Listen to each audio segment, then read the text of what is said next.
BFM Business. Toute l'info éco et business à la mi-journée. 60 minutes business. Erwan Maurice.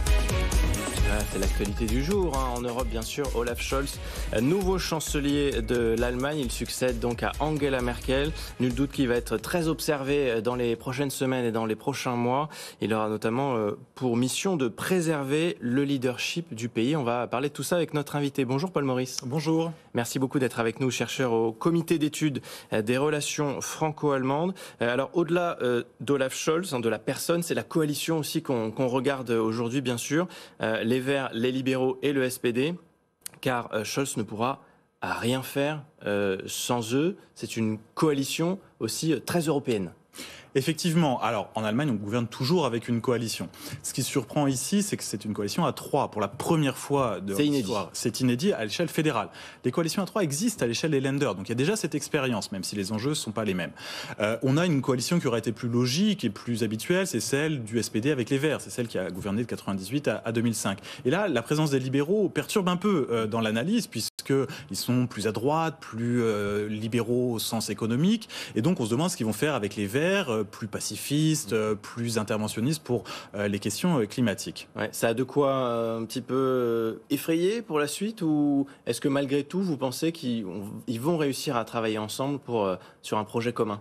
Ils ont montré qu'ils voulaient travailler ensemble. Dès le soir des élections, les Verts et les libéraux, qui sont les plus éloignés, on va dire, en termes de programme, ont dit qu'ils allaient discuter ensemble. Ils l'ont fait et puis après ils se sont mis d'accord avec le SPD. Et le contrat de coalition qui a été présenté à la fin du mois de novembre et qui a été signé par les trois partis, qui a permis l'élection ce matin d'Olaf Scholz, montre qu'il y a de grands espoirs à la fois en termes européens et puis qu'il y a des compromis qui sont faits de part et d'autre sur les plans du programme pour travailler ensemble. Bon, il y a une continuité malgré tout avec toutes ces années menées par Angela Merkel.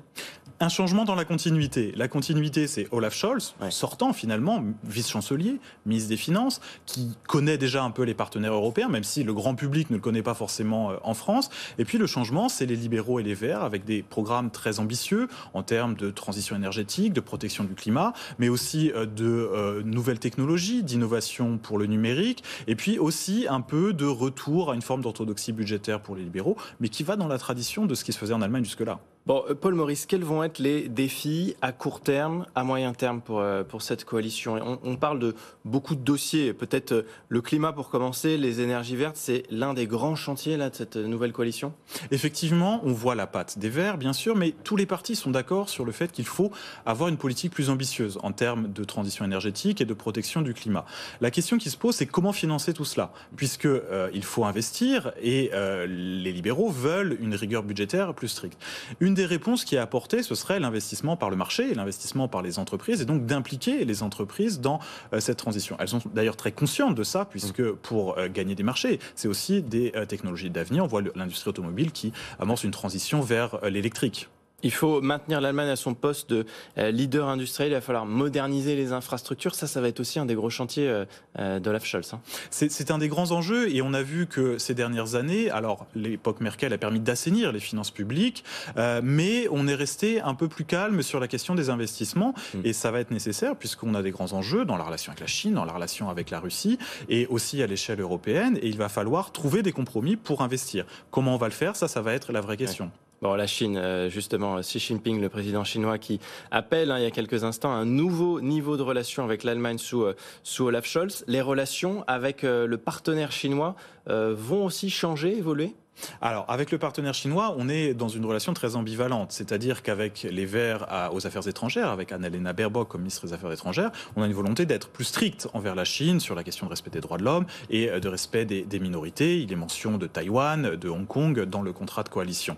Mais en même temps, on veut continuer à avoir une relation privilégiée, commerciale privilégiée avec la Chine, qui est le principal pays vers lequel l'Allemagne exporte, notamment 40% de ses exportations automobiles. Et donc, il va falloir trouver cet équilibre, d'autant plus que la Chine est aujourd'hui dans une logique beaucoup plus offensive, à la fois politiquement et économiquement, envers différents pays d'Europe. L'Allemagne peut être leader dans ce sens, puisqu'elle a une relation privilégiée avec la Chine, et les autres pays sont un peu soumis à cette relation de l'Allemagne avec la Chine. Bon, un autre dossier très important pour la nouvelle coalition, c'est autour du vieillissement de la population. On sait que c'est un enjeu très fort en Allemagne. Il y a des problèmes de main-d'œuvre qui sont entraînés par cette question. Il va falloir inventer également un nouveau modèle migratoire. On sait que c'est au cœur des discussions. Effectivement, et puis les partis d'extrême droite accusent cette nouvelle coalition d'être immigrationniste, favorable à l'immigration, mais en même temps, c'est une nécessité aussi économique en Allemagne, une main-d'œuvre, comme vous l'avez dit. L'expérience de 2015 a montré qu'il y a eu des tensions dès 2017, mais qu'aujourd'hui, la plupart des personnes arrivées, ce million de migrants qui venaient principalement du Moyen-Orient, ont trouvé un travail, ils sont intégrés dans le système économique, ils paient des impôts, donc c'est aussi un avantage économique pour l'Allemagne. Il va falloir voir quelle capacité on va avoir d'accueillir ces personnes dans un tissu économique certes, mais aussi social et sociétal. Bon, pour terminer d'un mot, on arrive nous aussi en France dans une phase électorale avec un nouveau chef de l'État dans quelques mois. Est-ce qu'on va continuer, vous pensez, sur cette même relation franco-allemande ? Alors, la relation franco-allemande, elle a toujours connu des hauts et des bas. Le fait est qu'aujourd'hui, on a un président qui est plutôt pro-européen et favorable à la relation franco-allemande. Qu'en sera-t-il après les élections présidentielles ? On ne peut pas le dire aujourd'hui, mais il y a certains candidats qui seront plutôt favorables à une continuité de ces relations, d'autres qui l'ont dit très clairement, qui ne voulaient pas être soumis ou être dans une relation privilégiée avec Berlin. Et je pense que ça peut inquiéter aussi en Allemagne dans l'avenir de la relation franco-allemande. Et il faudra voir bien sûr à ce moment-là. Merci beaucoup Paul Maurice, Merci à vous. Chercheur au comité d'études des relations franco-allemandes, le CERFA.